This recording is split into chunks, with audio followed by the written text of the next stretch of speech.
പകുതി വിലയ്ക്ക് ഇരുചക്ര വാഹനങ്ങൾ നൽകാമെന്ന് വാഗ്ദാനം ചെയ്തുള്ള CSR ഫണ്ട് തട്ടിപ്പ് 1000 കോടി കടന്നു എന്ന് പോലീസ്. സംസ്ഥാനത്തിന്റെ വിവിധ ഭാഗങ്ങളിൽ നിന്നും നിരവധി പരാതികളാണ് വരുന്നത്.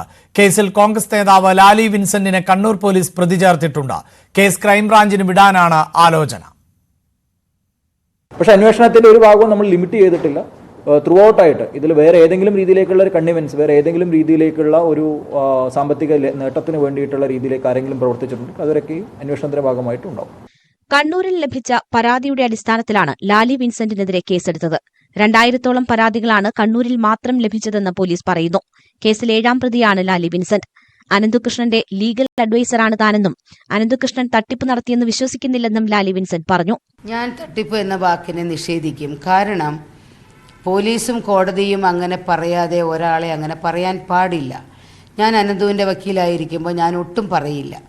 പിന്നെ ഞാൻ മനസ്സിലാക്കിയത് ഗുണഭോക്തൃവിഹിതം 50% വാങ്ങി 50% ഇവർ ജനറേറ്റ് ചെയ്ത് വാഹനങ്ങളുടെ കമ്പനികൾക്ക് കൊടുത്ത് 18,000 പേർക്ക് വാഹനം നൽകിയിട്ടുണ്ട്. 45,000-ഓളമോ 35,000-ഓളമോ തുന്നൽ മെഷീനും ലാപ്ടോപ്പുകളും നൽകിയിട്ടുണ്ട്. 7.5 കോടി രൂപയുടെ കിറ്റ് നൽകിയിട്ടുണ്ട്, ഭക്ഷ്യക്കിറ്റ്. അതിനെല്ലാം വാങ്ങിയിട്ടുള്ളത് പകുതി പൈസയാണ്. പകുതി പൈസ ഇവരുടെ കയ്യിൽ നിന്ന് ജനറേറ്റ് ചെയ്ത്, അപ്പോൾ ഇവരുടെ കയ്യിൽ നിന്നല്ലേ കാശ് പോയിരിക്കുന്നത്. സംസ്ഥാനത്താകമാനം ലഭിച്ച പരാതിയുടെ അടിസ്ഥാനത്തിൽ 1000 കോടി രൂപയ്ക്ക് മുകളിലായി തട്ടിപ്പിന്റെ വ്യാപ്തിയെന്നാണ് പോലീസ് വിലയിരുത്തൽ. കണ്ണൂരിനു പുറമെ വയനാട്ടിലും കോഴിക്കോട്ടും കായംകുളത്തും പുതിയ പരാതികൾ രജിസ്റ്റർ ചെയ്തിട്ടുണ്ട്. വയനാട്ടിൽ മുണ്ടക്കൈ ദുരിതബാധിതർക്ക് ലഭിച്ച ദുരിതാശ്വാസ ഫണ്ടും തട്ടിയെടുത്തെന്ന് പരാതിയുണ്ട്. കോഴിക്കോട് അവെയർ എന്ന NGO സൊസൈറ്റി 75 ലക്ഷത്തോളം രൂപ തട്ടിയെടുത്തെന്നാണ് പരാതി. കണ്ണൂർ ബ്ലോക്കിൽ 494 പേരിൽ നിന്ന് 3 കോടിയോളം തട്ടിയെന്നാണ് കേസ്. അനന്തകൃഷ്ണൻ ഇടുക്കിയിൽ കോടികളുടെ ആസ്തിയുള്ള ഭൂമി വാങ്ങിക്കൂട്ടിയെന്നും റിപ്പോർട്ടുണ്ട്. ന്യൂസ് 18 കൊച്ചി. സൈൻസ് സൊസൈറ്റി വഴി വാഹനം വാങ്ങാൻ പണം അടച്ചവർക്ക് തുക മടക്കി നൽകി AN രാധാകൃഷ്ണൻ. ചെക്കായാണ് പണം തിരികെ നൽകിയത്. നിരവധി ആളുകൾ ചെക്ക് വാങ്ങാൻ എത്തിയിരുന്നു. CSR ഫണ്ട് തട്ടിപ്പ് കേസിലെ പ്രതി തൊടുപുഴ സ്വദേശി അനന്തകൃഷ്ണൻ നേരത്തെയും സാമ്പത്തിക തിരിമറി നടത്തിയതിന് കൂടുതൽ തെളിവുകൾ. BJP സംസ്ഥാന സമിതി അംഗം ഗീതാകുമാരിയിൽ നിന്ന് 25 ലക്ഷം രൂപ വാങ്ങി വർഷങ്ങളായിട്ടും തിരികെ നൽകിയില്ലെന്നാണ് പരാതി.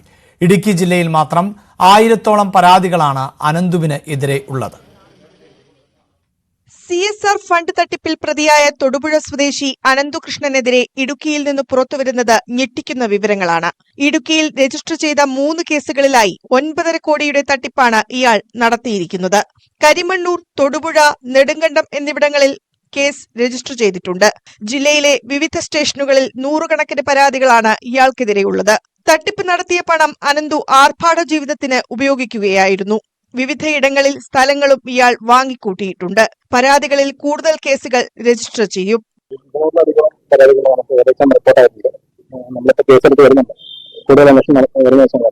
BJP നേതാവ് ഗീതാകുമാരിയിൽ നിന്ന് 2017-ലാണ് അനന്തു 25 ലക്ഷം തട്ടിയത്. BJP സംസ്ഥാന വൈസ് പ്രസിഡന്റ് പ്രമീള ദേവിയാണ് അനന്തുവിനെ പരിചയപ്പെടുത്തിയതെന്ന് ഗീതാകുമാരി പറഞ്ഞു. 25 ലക്ഷം രൂപയുടെ ചെക്കാണ് ഞാൻ കൊടുത്തിട്ടുള്ളത്. അതിന്റെ പേരിൽ കോടതിയിൽ കേസ് കിടപ്പുണ്ട്.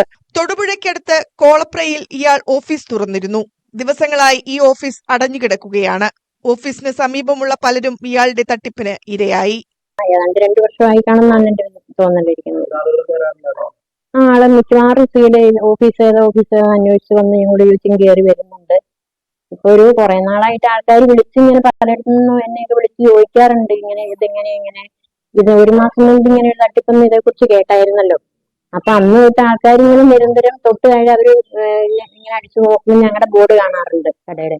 അപ്പൊ വിളിച്ച് ചോദിക്കും. അപ്പൊ ഞാൻ പറഞ്ഞു പലർക്കും ഇങ്ങനെ കൊടുക്കണുണ്ട്, കാലതാമസമാണേലും കിട്ടുമായിരിക്കും എന്നല്ലേ നമുക്ക് പറയാൻ പറ്റുള്ളൂ. അങ്ങനെ പറഞ്ഞുകൊണ്ടിരുന്നു.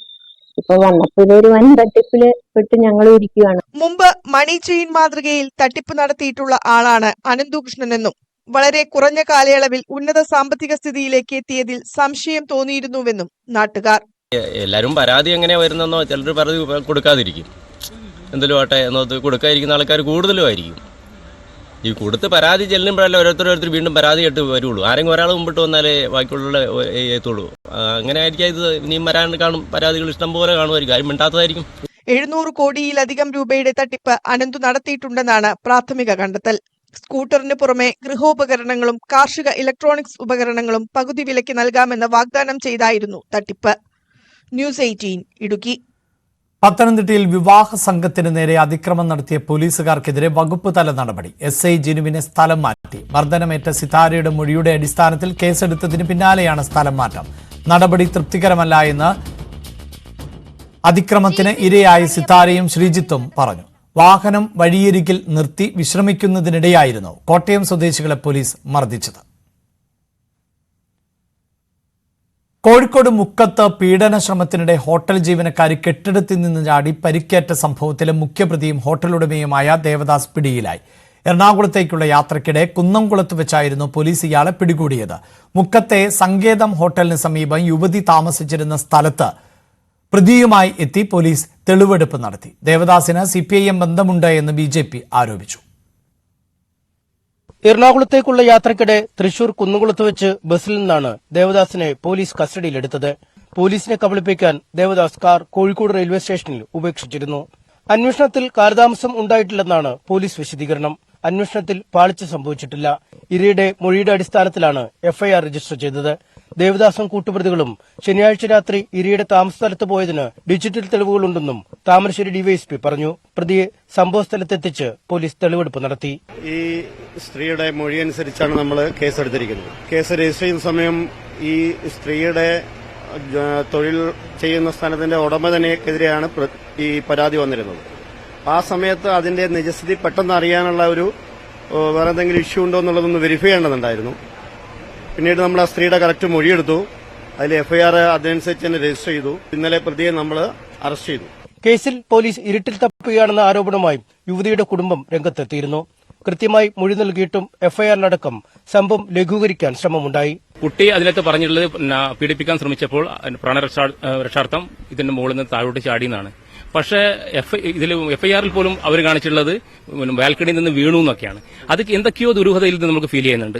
പ്രതിയുമായി തെളിവെടുപ്പ് നടത്തുന്നതിനിടെ BJP പ്രവർത്തകർ തെളിവെടുപ്പ് സ്ഥലത്തേക്ക് തള്ളിക്കയറാൻ ശ്രമം നടത്തി. CPM-മായി പ്രതിക്കുള്ള ബന്ധമാണ് നടപടിക്രമങ്ങൾ വൈകാൻ കാരണമെന്ന് BJP ആരോപിച്ചു. CPM-കാരനാണ് പ്രതി എന്നുള്ളതൊന്ന്. രണ്ടാമത് CPM-ന് വളരെ വലിയ രീതിയിൽ ഫണ്ട് കൊടുത്ത് സഹായിക്കുന്ന വ്യക്തിയാണ്. ഈ കാരണങ്ങൾ കൊണ്ട് തന്നെ പ്രതി CPM-ന് വേണ്ടപ്പെട്ട ആളാണ്. ഹോട്ടലുടമയായ ദേവദാസും ഹോട്ടൽ ജീവനക്കാരായ റിയാസും സുരേഷുമാണ് കണ്ണൂർ സ്വദേശിനിയായ ഹോട്ടൽ ജീവനക്കാരിയെ പീഡിപ്പിക്കാൻ ശ്രമിച്ചത്. കേസിലെ മറ്റ് 2 പ്രതികൾക്കായി അന്വേഷണം പുരോഗമിക്കുകയാണെന്ന് പോലീസ് അറിയിച്ചു. ഉടൻ തന്നെ ഇരുവരെയും പിടികൂടാനാകുമെന്നാണ് പ്രതീക്ഷ. ന്യൂസ് 18 കോഴിക്കോട്.